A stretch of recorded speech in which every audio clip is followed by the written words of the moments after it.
account because it's really, really appreciated. Go ahead, Amuse. Tupac, you go. You've had your hand up the whole time. I'll let you go. Oh, sure. It's kind of a change of subject a little bit, but Congressman Burlison, I'm curious about your trip to Mexico City recently and what your impression was of like the specimens you were able to kind of handle, and maybe the impression of like the mood of the room and like the the scientific kind of academic side of things. Can you provide us a little context for your question, Tupa, for the listeners who might not? Yeah. Oh. Oh, sure. So there have been since 2015 specimens taken from a Peruvian cave that people are calling and identifying as "quote unquote" alien mummies. So if you've seen these things kind of around, that's what was the basis of the presentation in Mexico City last week or the week before. I forget how recent it was, but it was a big deal. Dr. Stephen Greer was there. Timothy, I forget his yeah, he's awesome. He was there, and of course you were there as well. And so yeah, I just wanted to get your firsthand impression of the presentation. Yeah, so Tim Alberino'a came down because from my request, I asked him to come down. In fact, right now I would be with Tim Alberino'a in Montana if my flight had not been canceled. I was going to a conference that he's producing called the NEFCon, the NEPHCON.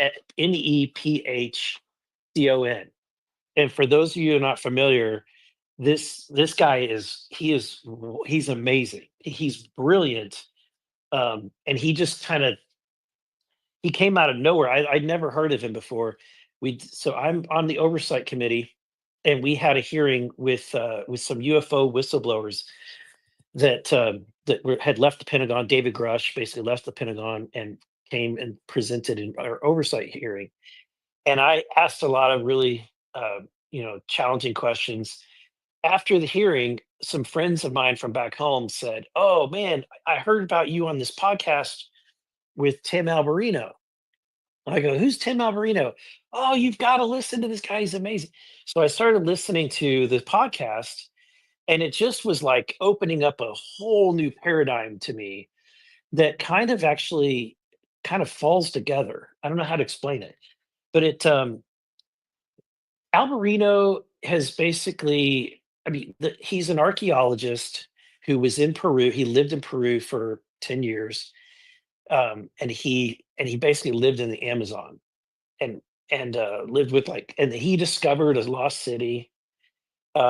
He's not really an archaeologist. He's not a professionally trained one. He's basically an Indiana Jones. Like he just goes and just does it and documents it through video and uses a lot of cool advanced tech to kind of do things. He's backed by some pretty big, some friends of his that are billionaires. They love to back his expeditions, and then they'll go in and kind of be on site for it. But anyway, so I got to know Tim, and I found him to be really intriguing and fascinating. So I reached out to him, and then ever since then we've been close friends. And whenever I got invited down to Mexico City, because I'm kind of taking the lead on this UFO investigation in Congress. So I got invited. There's this object that's been flying around, that's been filmed flying around in Colombia, that is it's like a beach ball size metallic sphere. And you can look this up on the internet. It's called the Buga Sphere. And it's named Buga because it was the people captured this thing in Buga, Colombia. And then another one that's like an identical sphere was also filmed about 2 months later in a region about 30 miles away from the original one. So that sphere, apparently what they said is that when it first came to the ground, it weighed about 2 kilograms. And by the time that I was able to look at it, it weighed like a little over 10 kilograms. So what they claim is that it started gaining mass over time. And this sphere has got all these weird markings on it. It's just a wild looking thing. I went down there pretty skeptical, and I'll say I looked at the thing, and at the moment I looked at it, I was like, okay, this looks fake. It looks fake. But I'm just gonna but I'll be open. Like, I was leaving it open for the possibility of this. It really kind of, for whatever reason, it made me think of the book Connecticut Yankee and King Arthur's Court. I don't know if anybody's ever read that book. It's been a long time since I read it. But it's like this, but it kind of made me think, okay, what if there is an alien higher intelligence being that is somehow like on this planet, knows about like this really super advanced technology, but doesn't have the means to like like machine it professionally, right? Doesn't have advanced manufacturing access. And so I'm leaving it open to that. So when I was down there were scientists that were from NASA or that did work for NASA, three of them that were down there that went on the same trip with me at the same time because they wanted to get samples of this sphere. They were able to, I mean, it was, and I was there for the negotiations on what they could actually cut off of the sphere. They, and it was pretty intense because you could tell the people that found this thing and have it, they don't want it cut up. They think that it'll compromise its capabilities. And for what, I, again, it just, it was interesting to be there to see it firsthand. And so they cut off about 1 gram, I think, of of metal on the surface, and what they're going to test that for is to see if it was made on planet Earth or if it's from another planet. And apparently that's what they can do with that test. They also cut some, so the sphere has these little holes that go around it, around the like what you would think is the equator, and they cut this type of what they call the fiber optic. But so when you look in a magnifying glass, is the inside of these holes, these little tiny holes, is filled with these intricate other holes, and so that's what they were calling a fiber optic or something. And so they were able to cut into that and pull that material out, and they're going to test it because they think that they can get carbon dating on that, and also determine what it is. So that happened, and then they were able to get samples from the bones of some of these mummified remains of what they claim are aliens. Now I'll tell you, so David Grusch, who is the UFO whistleblower that used to be, I mean, he was the top guy in the Pentagon working for the Air Force in Air Force Intel, investigating all of the agencies of the federal government that were doing anything with UAP, and he was the central figure. He's the guy who came forward to blow the whistle and say that there's a bunch of illegal activity happening with around this topic, um, and there's no real oversight. Congress isn't being informed, and he's a patriot. And so, of all of the people in the UFO community, he's probably the most trusted person. Um, I'm not saying that I believe him, but I believe that he believes what he says is true. And so, but whenever I talked with him about these mummies that were down in Mexico City or in Peru, what he said is the reason why I went down there. And what he said is that he said that there's a bunch of fake ones down there, that there are a bunch of these mummies that are just recreations and they're faked.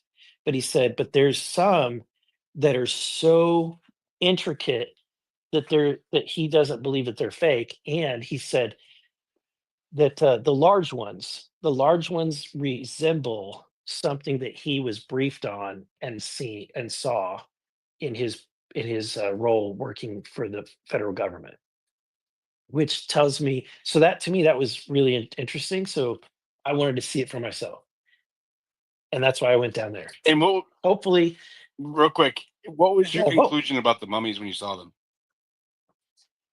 again, I think I'm going to be skeptical. I think that they're fake. I think that the sphere is fake, but I'm going to keep an open mind, and I'll wait for the the test results to come back.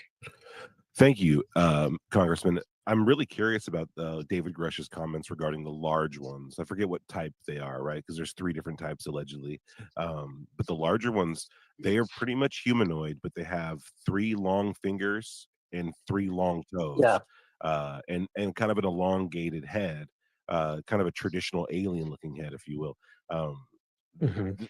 I mean, it's so bizarre, right? That it like begs the question, Mhm. like the reason why I think they're being taken seriously, I like without knowing what Grusch said, I thought that was the case as well. Is it must resemble something similar, right? Even the smaller types, they resemble the Close Encounters of the Third Kind aliens that come out of the ship at the end of that Mhm. film. But like Yeah. the idea that Grusch has come across imagery or reports that match that body type or that anatomy, uh, is there any other like things like that that he's kind of like tipped off? Anything that might be kind of legitimate? Any other cases of contact or descriptions of beings? Yes, I mean, he's told me quite a bit. I don't know how much I can, but he's told me, and he's very careful. He doesn't tell me things that I'm not allowed to hear, like in a public setting. So I guess I can share with you. What he says that there are classifications. There's of different species. So I was in a briefing where Eric Davis, who is this like the top scientist for the CIA, he gave in an open hearing. He told me in front of the world on YouTube that there are 4 that they have identified 4 species of aliens. The one that's called the gray, which is the grays are like a robotic, a flesh-like, automaton kind of creature that's really doesn't really have it's acting under the direction of another It's like an species. avatar almost. Probably, yeah, probably like the another. I don't know which species it is being controlled by. And then you've got this creature that resembles like a manta, or like a what do you call it, praying mantis. And so a lot of people call it an insectilid. And so you've got that creature, and then there's a reptilian, and then there's one that they call the Nordic, the Nordic Yeah, one. the tall whites or And the what they Pleiadians. Yeah, and so what they claim is that they look somewhat human, and so what Grush has told me, this is what blew my mind, and what he said that happened with Trump. And I'll just tell you this, and just again, I don't know that. I want to preface this by saying this is not what I believe. This is what I've been told. Okay, he said that the Nordic people or the Nordic aliens are like a few hundred years more advanced than we are, but they're not super advanced. They're not like he said the Greys, whatever is sending the Greys is extremely advanced, like thousands and thousands of years more advanced than us, because it's doing all the anti-gravity stuff, all the crazy um, all this crazy stuff that's very highly advanced. And a lot of it is what he says with the Greys is psionic. So they basically don't have physical interfaces. They're using their mind, and that there's an interface that picks up thought, and then that's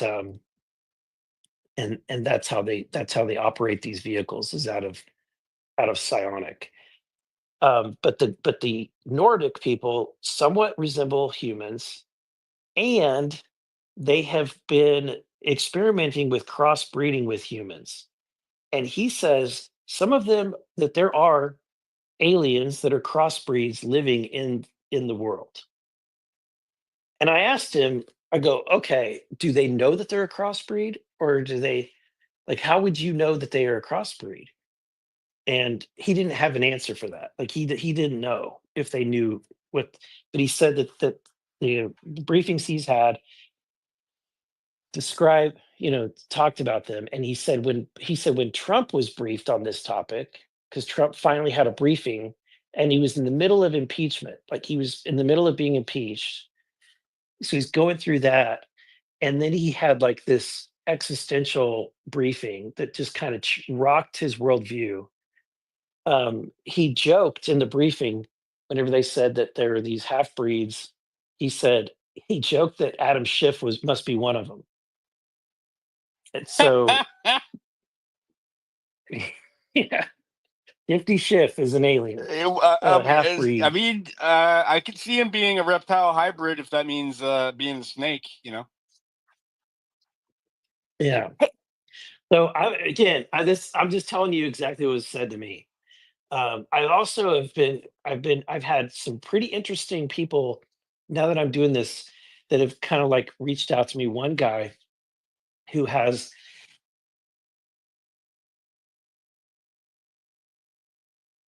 Did they take him out? Did Yeah, we lose him? yeah. Whoa. Maybe, I can't hear was he him. gonna talk about Avi Loeb? Maybe. You cut out, Congressman. Can you hear me? I can Now hear we you can. now. We thought Okay. the deep state got you, brother. Okay, so yeah, this somebody tried to call me. But yeah, this guy, he reached out to me. He's got these really advanced drones, and he showed me a photo of what something from that was a photo that was taken by one of the drones, and it's of a pretty weird looking, um,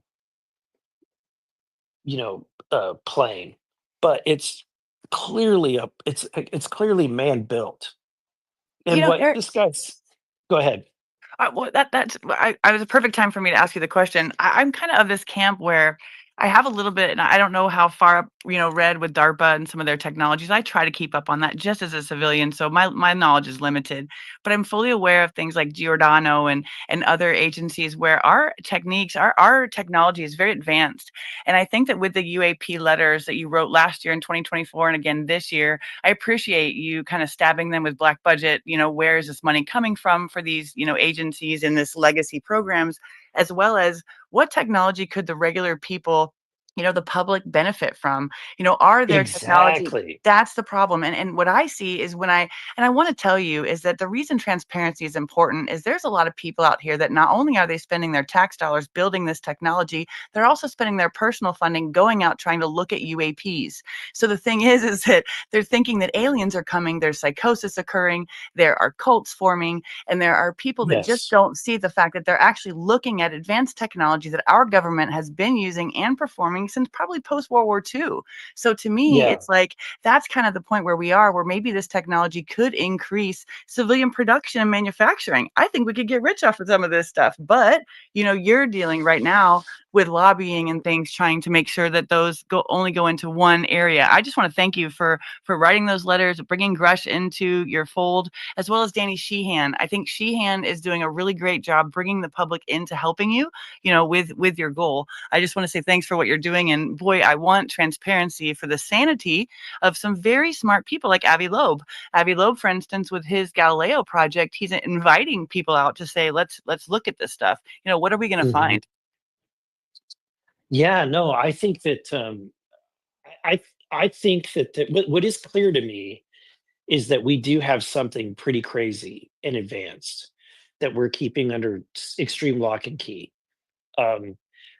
When Lou Elizondo came in, and so I like Lou and I like Christopher Mellon. I like everybody. I try to like, even though a lot of these people in this UAP community, they all hate each other. That's one thing I found in common. It's so toxic. They all hate each other. There are And they whistleblowers all- using like CIA sort of like, like tactics online in order to crash narrative people. Well, Like I mean, the actually you're communities. I mean, on the I've stage watched with one of them actually. Yeah, I mean honestly.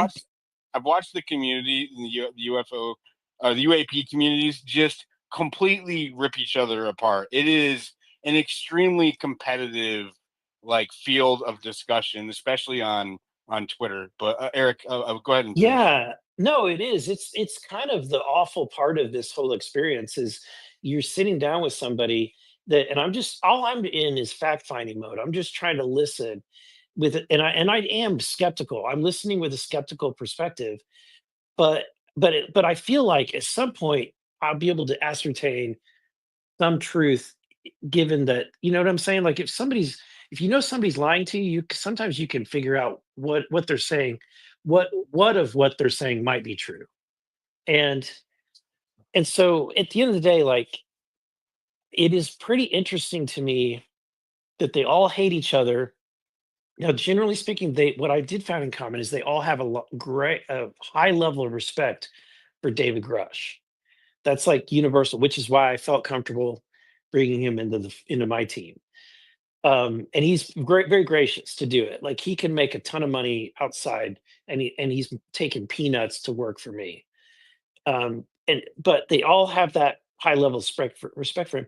When I sat down with Lou and Christopher Mellon and Eric Davis in my office, they very much warned me, do not go near what they called, I can't remember if it was the green projects or the blue projects, basically official US government advanced technology special access programs. Because they said, if you do, you will get significant pushback, and it would be really bad. And so, to me, what that says, when I'm hearing that, and then at the same time they're talking about all this crazy like UFO stuff, like that there's 4 types of aliens, that we have people with psionic ability that are able to pull these things out of the ether. And I mean, like, just stuff that's like out there, right? Like men staring at goats kind of stuff. And so I'm listening to this, but what I do think is like, okay, there clearly is something the United States government is working on. That, to me, that's the one thing that I took from that conversation that I know must be true, is that there's something extremely important that we are working on that is highly, highly advanced. And the question is, so to me, one of the questions is, what they explain is that we derived that advanced technology from ancient crafts. Reverse engineered. Yeah, we reverse engineered it. That's what they claim. That what you're seeing, the advanced, and then when you talk to Stephen Greer, he says the same thing. He says that like the B2 even has like reverse engineered technology in the B2, that in a ton of things that we have today, whether it's fiber optics or like quantum computing, all of that was reverse engineered from these alien craft. Yeah, I don't know. Maybe, I don't know. But that's what I'm trying to get down to. I want to get to the bottom of that. And as I sat on a plane for 3.5 hours on the tarmac to try to use jet fuel to get me to a conference, I was thinking about the fact that, wouldn't it be nice if the technology that is supposedly able to defy gravity, that potentially exists, the technology that's able to like warp space or whatever, wouldn't it be nice to have that technology instead of sitting on a sweaty airplane, like hot airplane that's not moving on a tarmac because of conventional weather? That's what angers me, is that you've got some people that are holding on to these secrets that really could potentially be benefiting everybody. Amen. Amen. Congressman Burlison, first of all, I really appreciate that you're willing to humor us here. Let me ask you this real quick while I got 2 pounds of space. Would you mind coming back like in the next month or so and doing a UAP space with me and Tupa? Yeah, and Jenny, thank you very much. All right, awesome. Where we can Now, just I would focus on that encourage topic. everybody. What I would encourage everybody to do is look up that my friend Tim Alberino'a, because it will blow.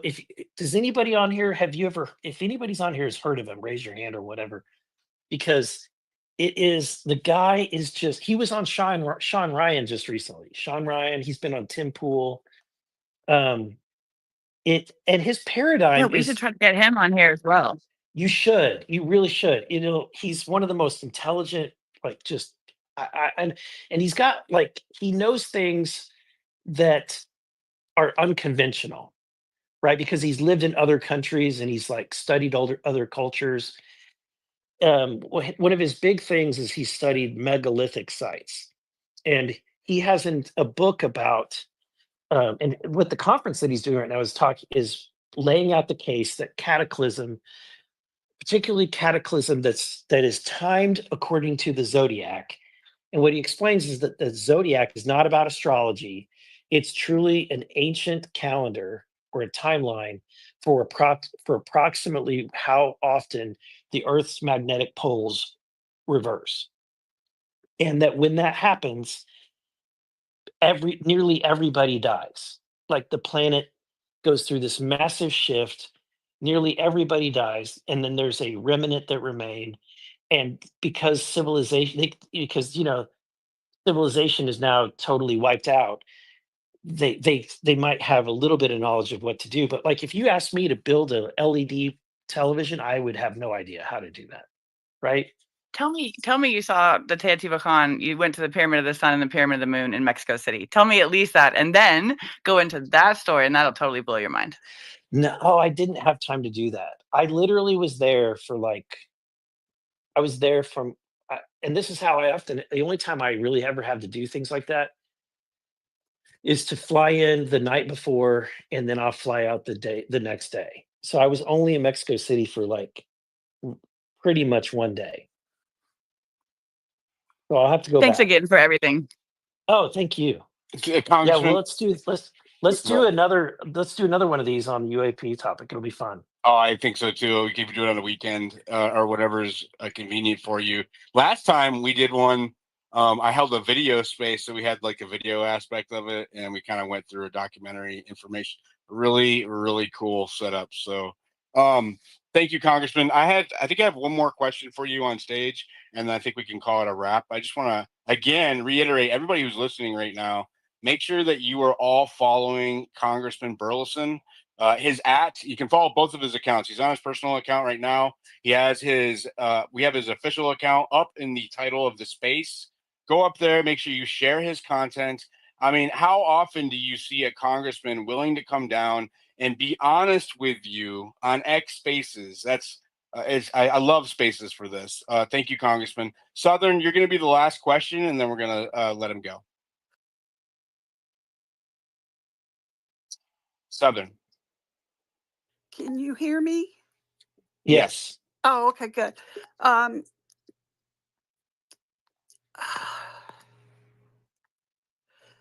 Can you hear me now? Yeah, we can hear Yes, you. we can hear you. Oh, I can hear y'all now. Thank you so much. I had a different question about Scott Bessent, but I'm going to flip to what we were just talking about with the UAP. I fell in love with anthropology. I had to pick a science. I picked anthropology. This could be an involvement of convergence, human technological convergence. What do you think? We did that. That's how we grew and evolved and changed. Is that possible? I'm not exactly sure what you mean by that, but can you elaborate that question? I'm sorry.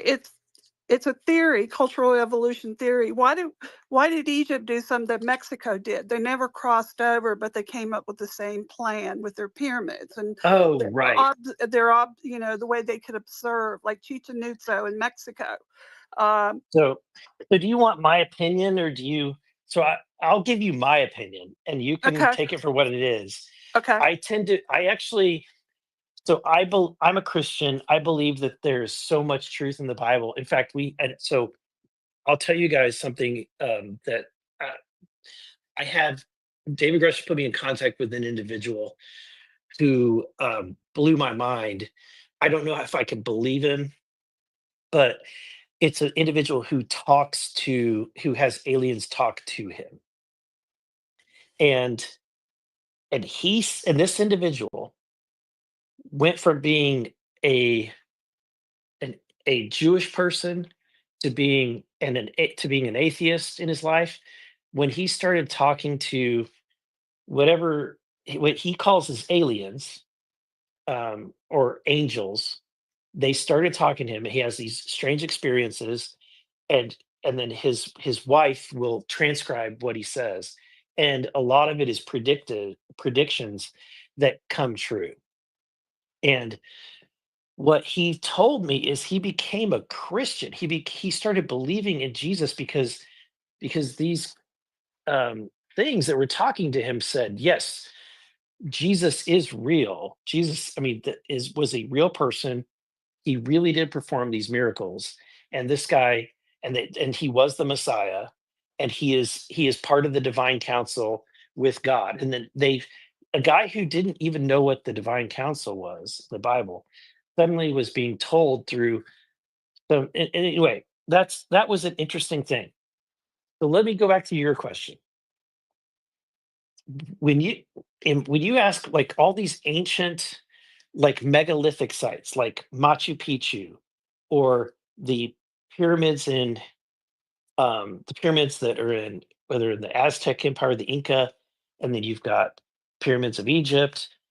I mean, it's ubiquitous across the world, and some of these sites have got stone structures at their base that there's even modern technology and modern machinery would have a very difficult time putting in place and making it that perfect.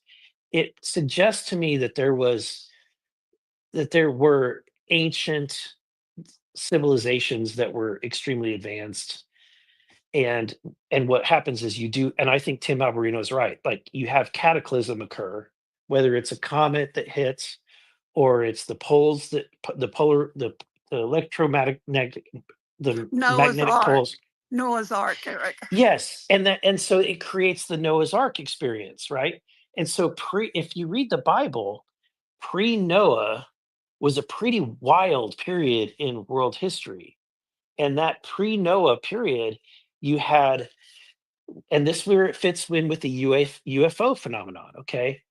And when David Grusch is telling me that there's a Nordic type of aliens that crossbreeds with humans and creates this crossbreed, in the Bible it describes this. In Genesis 6, it says that basically angels looked down and lusted after the women of earth. They decided to come together, and they came down and they copulated with so basically they created hybrids, and the hybrids were called the Nephilim. And the Nephilim were considered giants or mighty men, basically demigods.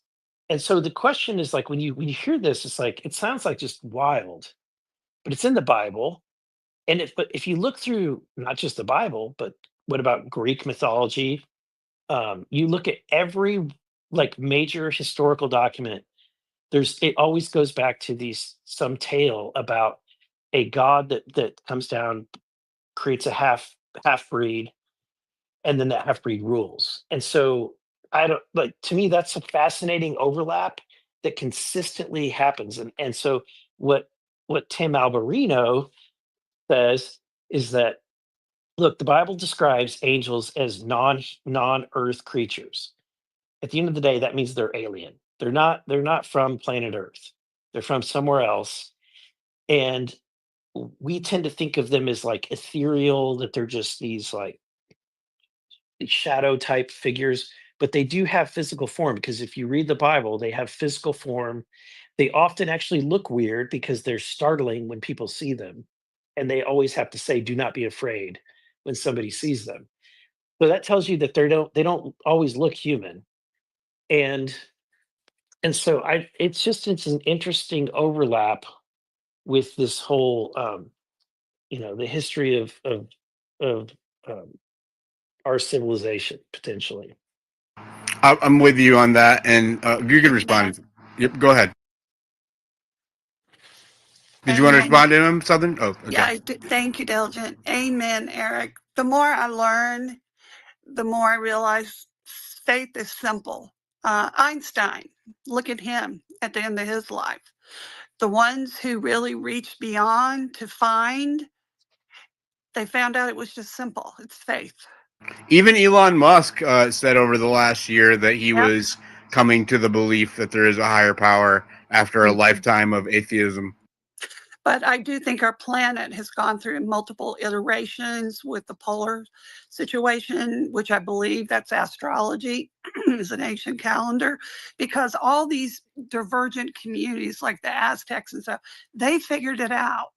I remember being at Chichen Itza I was on a cruise, and we took 2 days off the ship, which we weren't supposed to, but I knew some people, and we were able to pull it off because I wanted to see how the shadows formed and everything. It was perfect. They formed an observatory to study the skies. It just blows my mind. We're seeing in stone dinosaurs before they existed for 60 million years. It's insane what we're finding. And we have so much that's underground because of this cataclysmic floods and everything else. We're finding things so far down. Carbon dating, thank God we know and understand that. But I do believe we had some very advanced society here that was lost to us. And people see that as we weren't ready for that. I think it was natural occurrences, but the Bible, every time somebody tries, and I look at the real world, I'm always amazed when I go back to the Bible, it is there. Everything is in that Bible. Amen, Southern. Amen. Thank you again, Congressman Burlison. I really, really appreciate your time. Like, I can't thank you enough, sir, really. And looking forward to doing a space with you and Tupa on the UAP issue. Yeah. I am actually extremely skeptical, but I find the subject fascinating. And I just want to add my little comment about our conversation on that last part, which is I paid very close attention to Grusch's recounting of what the what the pilots were of these vehicles.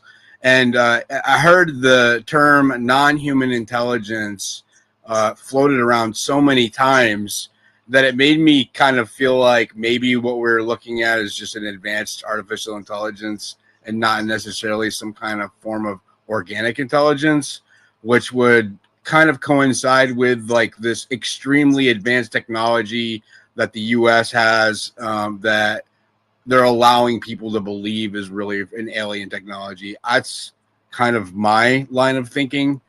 But I don't know, you know. Yeah, who knows? Can I ask one? Go ahead. Yeah.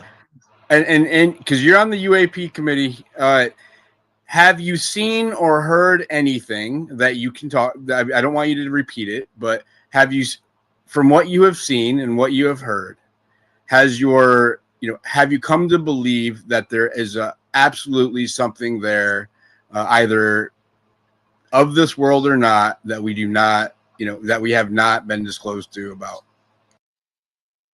I've not been given any kind of secret knowledge in that regard. No, because nothing that you haven't seen in these public hearings. And so to me, I revert to the fact that I'm from the show me state. You're going to have to show me. I don't like, I'm going to continue to invest just like you. I'm going to keep an open mind and I'm going to investigate it, but I'm not going to definitively say, yes, we are not alone. There are aliens.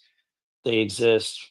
That's just not. I'm gonna have to see it for myself before I say that. And I think the UAP community likes that about me, or at least that's what they tell me because they know I think what they like is to have like a what do you call it, the placebo of the group, right? Like I'm the one that's of the people investigating this. I'm the non-believer, and so if I suddenly change my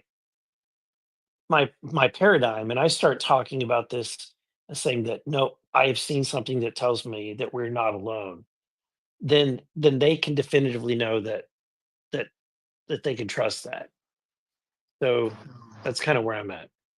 Thank you again. Make sure you guys are all following him on this account and the one up in the title.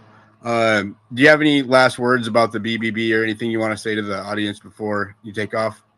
No, I'd say just if it doesn't pass by July 4th, don't like it's probably a good thing. More than likely it's a good thing because it means that we've got enough people that are going to hold out for something that is more reflective of what Donald Trump wants. And so we just need to be patient. And I think patience, we will get something better. And I think that we came up with an idea during the course of this space that I think I'm going to talk to some influencers on the platform to put pressure on the Senate, but particularly on the administration, and float the idea of having J.D. Vance come in as president and force a vote. Mm-hmm. And force force it to get to as close as the House version as possible, if not better. That is why we're here, Congressman. Thank you so much for your time. Thank you. God bless. Hey, Congressman, I just want to say thank you for those inauguration tickets, by the way, you gave James O'Keefe and I back in December. Oh yeah, I would love to reconnect with you guys. Yeah, I'll reach out to Aaron or Nate or David from your office. They've been really helpful, and maybe we'll set up a podcast or something. That'd be cool. You guys are doing great work. Thank you, and thank you again for those tickets. When we got into the arena that day, it was really cool. That's good. All right, take care. All right, you too, sir. Have a blessed weekend and stay safe. Whew, wasn't expecting that last part. Always Tupa in with a clutch. Dude, that was wild. He divulged so much information. We don't get that kind of drop in UFO world not often. That was a hell of a drop. A lot of stuff to digest over there, bro. Hell of a space. Yeah, you guys are going to be getting the recording and clipping the hell out of that, aren't you? Hell yeah, dude. It's gonna Oh, hell yeah. The cool thing is that Diligent, I like your point at the end too, that with him, and I think that he's the kind of candidate that will kind of get to the bottom of things, because he did have that civilian sort of technology availability. He did understand that there was like advanced tech. That's really one of the most important things, I think. To hell if there's somebody, alien, creatures, but we could be dealing with another government using artificial intelligence, like you said, which is, when they say non-human intelligence, I couldn't stand that word. I don't think people really understand. I'm like, are you talking aliens? Are you talking, so I had to really research what that actually meant. And it could be, say, China using artificial intelligence to find out advanced tech, and then using it in surveillance, right? Because we're having drones and all these things coming out of nowhere. So I think that was a really good point, and I can't wait for you guys to get together. And I would push it. He did say during the course of that that he is convinced that the government has a technology that's at that advanced level that is making these people all see these things that we just is not being disclosed to us. Like, he said that during the course of his diatribe there, which I thought was absolutely amazing. He did drop so much information, Tupa. Like, whoa, wow, that was unexpected. More than all the hearings. Huh? More than all the hearings. Yeah, no, that was like... I'm thinking of all those hearings that we were all excited about back in the day. We're like staying up night talking about them, and then they were like nothing burgers. The line of questioning from the committee, the previous committee, not this one, was atrocious, right? Except for like maybe one or two, and the speakers were almost all atrocious, except for maybe one or two. And to have him come up here and just he's so sincere, right? Like, that's what I like about it. I don't feel like I'm getting sold anything or shoveled a big pile of BS when I'm talking to Representative Burlison. And I can't wait to, I want to make sure I got an opportunity for us to do a space purely on UAP with him. And I think if we have enough time, now that he's committed, we can use that to attract some other good speakers for that space. What do you think, Tupa? Oh yeah, it's gonna blow the fuck up, dude. Absolutely. What about Sheehan? Yeah, and Danny Luna Sheehan, the Paradigm Institute. And Luna follows me, so I will invite her as well. That would be dope. Really, and then good. The constitutional lawyer, Sheehan, don't you think Tupa would be good? Because he's actually trying to get that bill passed. I don't care about Daniel Sheehan, but he could come if he wants to. Like, he's a constitutional lawyer. You guys have calm down, Jenny. Calm down. You're a little excited. Lawyers talk very lawyerly. You know what I mean? Like, although Danny Sheehan has been known to kind of drop some bombs too, like, he knows how to skirt around the things too much, and he's like ingrained in the system. So I like Danny Sheehan, but as far as like, I think spaces, they represent like a new kind of challenge and like in a new kind of a platform, transparency, more transparency, a little quicker. And this is not a slight against Sheehan, but he's come to spaces many times. That motherfucker can talk. You ask him one question, he's going on for 30-40 minutes. And so like, I'm just oh shit, and I don't have time for that. I don't have time for that. Yeah, never mind. But he's dope. I suggest everybody look him up and look at what he's doing and follow. Who was the guy he was saying that Representative Burlison was telling us to check out if we don't know already? Who was that? Timothy Alberino. So Timothy Alberino, he's like a YouTuber, kind of like entertainer kind of dude, but he's been out there studying a lot of this stuff. He really is like an Indiana Jones type guy, and he was recently on Sean Ryan, and he went through this like amazing breakdown of the Peruvian face peelers. I don't know if you guys have heard about this, but like in Peru, where those mummies were found, where a lot of this stuff is found, there are these reports from these villages that in the jungle, you've heard about this, right? Like there's these guys on jetpacks that have been going around taking people's faces, and it's like it's an insane story. But he went and visited a village and saw someone and talked to them and got a real witness account of it, and it's crazy. And it's because there's photos. They finally got photos of these guys. They really are dudes dressed in all black, like, you know what I mean, like suits, flying around on jetpacks from village to village. And people need to know about it. I'm sorry, the face peeling thing, Stealing people's faces. Yeah, they really are. Yeah. So I'm so glad that I share Eric Burlison's position on this, which is you're gonna have to move me really hard to get me there. I can't, you know what I mean? You have to show me. I have to see it to believe it. And the videos, I can't just, especially in the age of AI, they can even be made to look flawed, to look like, you know, not AI videos. You know what I mean? Like, absolutely. Those are the ones you need to watch out for. The ones that like they're taking on the phone, I'm like, those get me every time. Yeah, the ones that are intentionally grainy, you know, like those are the ones that you gotta really watch out for. But anyways, real quick, I just want to say thank you guys for hanging out with me all day. I've been going since 2:00 this afternoon. I'm really glad that Representative Berlison came on. He is amazing. Really do engage with his content. His account, like, we don't show enough love to the members of Congress who are real, and we end up giving a lot of attention to the ones who are fake. And he's one of the real ones. So, and there's not very many of them. And he really is America first. If you heard him, how passionate he is about not raising the national debt, right? About representing his people. He was talking about, you can always tell if they really care because they'll talk about his constituents. You know, the people of Missouri, they want this. The people of Missouri don't care about the salt, right? Like that tells you that he really cares about the people who voted for him, and they sent him there to carry out, you know, their will. And that's what our congressmen are supposed to do. So in that regard, I am really grateful to have met him. And shout out to George Santos, because he's the one that made that introduction for me. And, you know, you can say what you want about George Santos, but he has offered us a collective glimpse into Congress like no other person I've met on X at all. So, you know, you guys should show him some love too when you see him. Anyways, if you want to support the work that I'm doing, the best way is by subscribing. There's a pink button on my profile. It's $5 a month. I am going to host a subscriber only after space immediately after this one. The link is in the Jumbotron. And make sure you guys are following Tupa. He does amazing UAP work, and he also has subscriptions open. Michael, do you have a last word? And then I'm going to shut it down. Yeah, Diligent. I heard there's a new version of Grok coming out. You're getting a new version of Grok in the spaces now, or Grok 4 is coming out. Of course, bro. I'm always innovating. I'm always at the leading edge of development when it comes to spaces. I'm way ahead of X, even way ahead of X. I got to give you a compliment, Diligent. You today deduced a really cool political angle there, and I got to watch it live, and I was just like, oh my gosh, look at him. He needs to be like a political consultant. People should be paying Diligent money. Political consultants, bro. I hate you those. Did a good job though, dude. I just want to say thank you. I'm actually subscribed to all of the speakers on the stage that are badass humans, so I just want to say thank you for today. It was fun to be here. I love that opportunity to talk to him.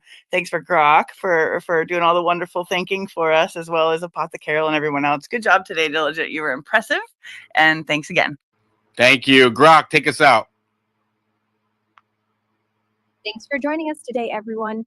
Don't forget to turn on all notifications for the space host, follow the co-hosts, and subscribe to the host using the pink button on their profile, if there is one. Please join us in the subscriber-only space immediately after this one. Links in the Jumbotron. You can find the recorded spaces in the highlight section on their profile. Have a blessed day, everyone. We'll see you soon.